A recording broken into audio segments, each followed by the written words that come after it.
السلام علیکم ورحمۃ اللہ وبرکاتہ۔ بسم اللہ الرحمن الرحیم۔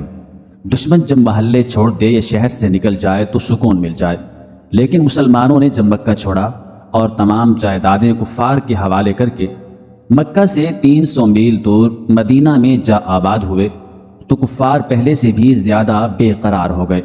اصل واقعہ یہ ہے کہ ہجرت مدینہ سے انہیں یقین ہو گیا تھا کہ مسلمان الگ رہ کر تیاری کریں گے، اہل عرب رسول اللہ صلی اللہ علیہ وآلہ وسلم کی دعوت کو قبول کر لیں گے، اور جب یہ قطرہ دریا بن گیا تو بھاری سرداری کا جاہ و جلال اسلام کے سیلاب حق کے سامنے خس و خاشاک کی طرح بہہ جائے گا۔ مدینہ پہنچ کر مسلمانوں کو پہل کرنے کی ضرورت پیش نہیں آئی۔ قریش مکہ نے اپنی دماغی پریشانیوں کے ماتحت خود ہی آ بیل مجھے مار کی روش اختیار کر لی تھی۔ جب بدر و احد کے میدانوں میں ان کے تیغ آزماؤں کا زعم باطل بھی ختم ہو گیا تو وہ سازش کے جال بھی بچھانے لگے۔ انہوں نے عزل اور فارا کے ساتھ آدمیوں کو رسول اللہ صلی اللہ علیہ وآلہ وسلم کے پاس بھیجا اور کہلوایا، اگر آپ ہمیں چند مبلغ عنایت فرما دیں تو ہمارے تمام قبیلے مسلمان ہو جائیں گے۔ حضور صلی اللہ علیہ وآلہ وسلم نے حضرت عاصم بن ثابت رضی اللہ تعالیٰ عنہ کی ماتحتی میں کل 10 بزرگ صحابہ کا وفد ان کے ساتھ بھیج دیا۔ ایک گھاٹی میں کفار کے 200 مسلح جوان مسلمانوں کے اس تبلیغی وفد کا انتظار کر رہے تھے۔ جب مبلغین اسلام یہاں پہنچے تو بے نیام تلواروں نے بجلی بن کر ان کا استقبال کیا۔ مسلمان اگرچہ اشاعت قرآن کے لیے گھروں سے نکلے تھے مگر تلوار سے خالی نہ تھے۔ اس خطرے کے ساتھ ہی 200 کے مقابلے میں 10 تلواریں نیاموں سے باہر نکل آئیں اور مقابلہ شروع ہو گیا۔ 8 سپاہی مردانہ وار مقابلہ کرتے ہوئے شہید ہوئے، اور خبیب بن عادی اور زید بن دسنہ رضی اللہ تعالیٰ عنہما 2 شیروں کو کفار نے محاصرہ کر کے گرفتار کر لیا۔ سفیان حضری انہیں مکہ لے گیا اور یہ دونوں سالے مسلمان نقد قیمت پر مکہ کے درندوں کے ہاتھ فروخت کر دیے گئے۔ حضرت خبیب اور حضرت زید رضی اللہ تعالیٰ عنہما کو حارث بن عامر کے گھر ٹھہرایا گیا، اور پہلا حکم یہ دیا گیا کہ انہیں روٹی دی جائے اور نہ پانی۔ حارث بن عامر نے حکم کی تعمیل کی اور کھانا بند کر دیا۔ ایک دن حارث کا 9 عمر بچہ چھری سے کھیلتا ہوا حضرت خبیب رضی اللہ تعالیٰ عنہ کے پاس پہنچ گیا۔ اس مرد صالح نے جو کئی روز سے بھوکے اور پیاسے تھے حارث کے بچے کو گود میں بٹھا لیا اور چھری اس کے ہاتھ سے لے کر زمین پر رکھ دی۔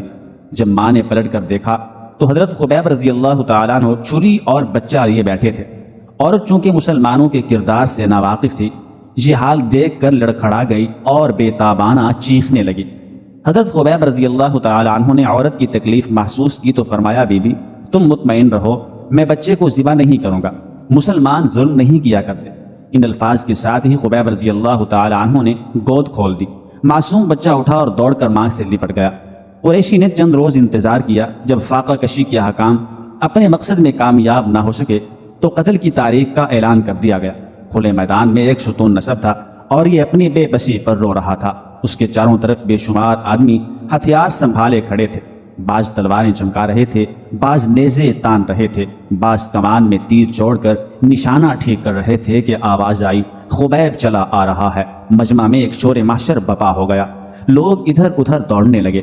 بعض لوگوں نے مستعدی سے ہتھیار سنبھالے اور حملہ کرنے اور خون بہانے کے لیے تیار ہو گئے۔ مرد صالح خبیب رضی اللہ تعالیٰ عنہ قدم بقدم تشریف لائے اور انہیں صلیب کے بیچ کھڑا کر دیا گیا۔ ایک شخص نے انہیں مخاطب کیا اور کہا، خبیب ہم تمہاری مصیبت سے دردمند ہیں، اگر اب بھی اسلام چھوڑ دو تو تمہاری جان بخشی ہو سکتی ہے۔ حضرت خبیب رضی اللہ تعالیٰ عنہ خطاب کرنے والے کی طرف متوجہ ہوئے اور کہا، جب اسلام ہی باقی نہ رہا تو پھر جان بچانا بیکار ہے۔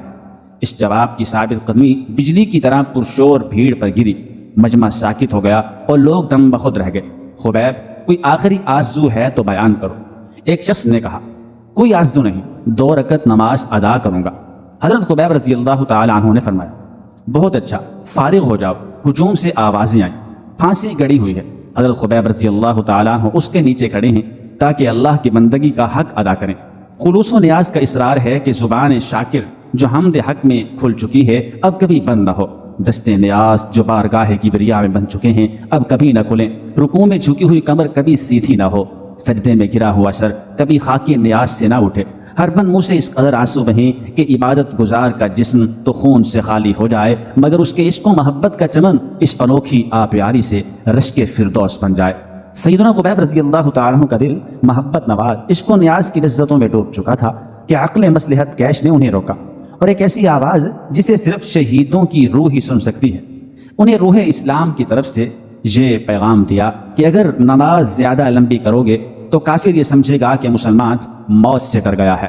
اس پیغام حق کے ساتھ ہی خبیب رضی اللہ تعالی عنہ نے دائیں طرف گردن موڑی اور کہا السلام علیکم ورحمۃ اللہ۔ کفار نہیں بولے مگر ان کی تلی ہوئی تلوار نے جواب دیا وعلیکم السلام ورحمۃ اللہ۔ اب اپنے بائیں طرف گردن موڑی اور کہا السلام علیکم ورحمۃ اللہ۔ کفار اب بھی خاموش رہے مگر نیزوں کی ینیاں اور تیروں کی زبانیں رو رو کر پکاری اے مجاہد اسلام وعلیکم السلام ورحمۃ اللہ۔ مرد مجاہد خبیب رضی اللہ تعالیٰ عنہ سلام پھیر کر صلیب کے نیچے کھڑے ہو گئے۔ کفار نے انہیں پھانسی کے ستون کے ساتھ جکڑ دیا اور پھر نیزوں اور تیروں کو دعوت دی کہ وہ آگے بڑھیں اور ان کے صدق و مظلومیت کا امتحان لیں۔ ایک شخص آگے آیا اور اس نے حضرت خبیب رضی اللہ تعالی عنہ کے جسم پاک کے مختلف حصوں پر نیزے سے ہلکے ہلکے چرکے لگائے، اور وہی خون اطہر جو چند ہی لمحے بیشتر حالت نماز میں شکر و سپاس کے آنسو بن کر آنکھوں سے بہا تھا، اب زخموں کی آنکھ سے شہادت کے مشکبو قطرے بن کر ٹپکنے لگا۔ پیکر صبر خبیب رضی اللہ تعالی عنہ کے دردناک مصائب کا تصور کیجیے۔ آپ ستون کے ساتھ جکڑے ہوئے ہیں، کبھی ایک تیر آتا ہے اور دل کے پار ہو جاتا ہے، کبھی نیزہ لگتا ہے اور سینوں کو چیر دیتا ہے۔ ان کی آنکھیں آتے ہوئے تیروں کو دیکھ رہی ہیں، ان کے عضو سے خون بہ رہا ہے۔ درد و تکلیف کی اس قیامت میں بھی ان کا دل اسلام سے نہیں ٹلتا۔ ایک اور شخص آگے آیا اور اس نے سیدنا خبیب رضی اللہ تعالی عنہ کے جگر پر نیزے کی انی رکھ دی، پھر اس قدر دبایا کہ کمر کے پار ہو گئی۔ یہ جو کچھ ہوا خبیب رضی اللہ تعالی عنہ کی آنکھیں دیکھ رہی تھی۔ حملہ آور نے کہا اب تو تم بھی پسند کرو گے کہ محمد صلی اللہ علیہ وسلم یہاں لگ جائیں اور تم اس مصیبت سے چھوٹ جاؤ۔ پیکر صبر خبیب رضی اللہ تعالی عنہ نے جگر کے چرکے کو حوصلہ مندی سے برداشت کر لیا، مگر زبان کا یہ گھاؤ برداشت نہ ہوا۔ اگرچہ زبان کا خون نچڑ چکا تھا مگر جوش ایمان نے اس خشک ہڈی میں بھی تاب گویائی پیدا کر دی، اور آپ نے جواب دیا ہے ظالم، خدا جانتا ہے کہ مجھے جان دے دینا پسند ہے، مگر یہ پسند نہیں کہ رسول اللہ صلی اللہ علیہ وآلہ وسلم کے قدموں میں ایک کانٹا بھی چبھے۔ نماز کے بعد خبیب رضی اللہ تعالیٰ عنہ پر جو حالتیں گزری آپ بے ساختہ شعروں میں انہیں ادا فرماتے رہے۔ ان اشعار کا ترجمہ درج ذیل ہے۔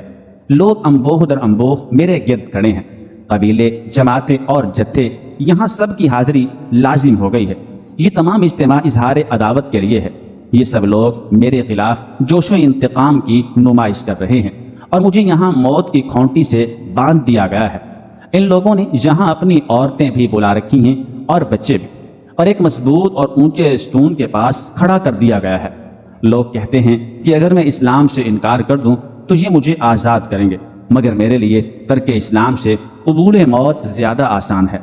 اگرچہ میری آنکھوں سے آنسو جاری ہیں مگر میرا دل بالکل پرسکون ہے۔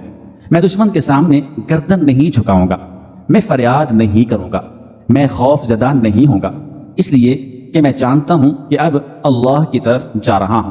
میں موت سے نہیں ڈر سکتا، اس لیے کہ موت بہرحال آنے والی ہے۔